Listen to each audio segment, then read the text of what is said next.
ನಾನು ಅವನಿಗೆ ಇಲ್ಲಿ ಇರೋದಕ್ಕೆ ಹೇಳಿದ್ದೆ, ನೋಡಪ್ಪ ಇಲ್ಲಿ ಉಳ್ಕೊಂಡಿದ್ದಾನೆ ಅಂತ ಹೇಳಿ ಆಚೆ ಹೇಳಿ ಸಾಕು. ಬೇರೆ ಹೇಳ್ತಾ ಇರಬೇಡಿ.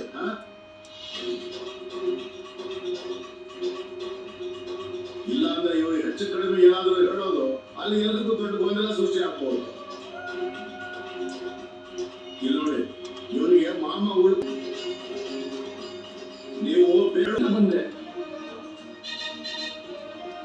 ಇವನೇನಾದ್ರೂ ಹೆಚ್ಚು ಕಡಿಮೆ ಹೇಳ್ಬೋದು ಮನೆಯವರಿಗೆ ಅಂತ ನಾನು ಜೊತೆಗೆ ಬರೋಣ ಅನ್ಕೊಂಡೆ. ಸರಿ, ಬರ್ತೀನಿ ಮಾಮ.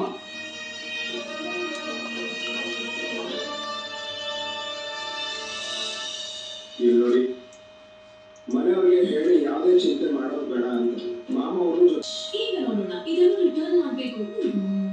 ಬೇರೆ ಡ್ರೆಸ್ಗಳು ಅರೆ ನೀವು ಕೂಡ ಹೊಸದು ಅನ್ಕೊಂಡ್ಬಿಟ್ರೆ ಅವ್ರು ಮತ್ತೆ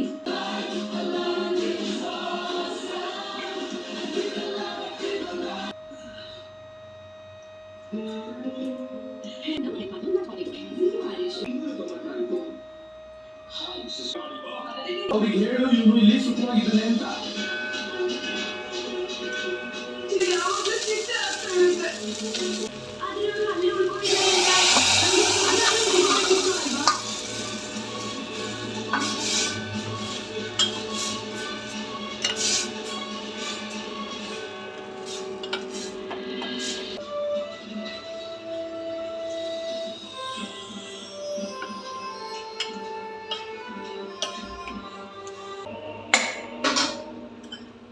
ಅದು ಧೂಳಪ್ಪನ ಮನೆ ಜನರು ತುಂಬಾ ಚಿಂತೆ ಮಾಡುದು.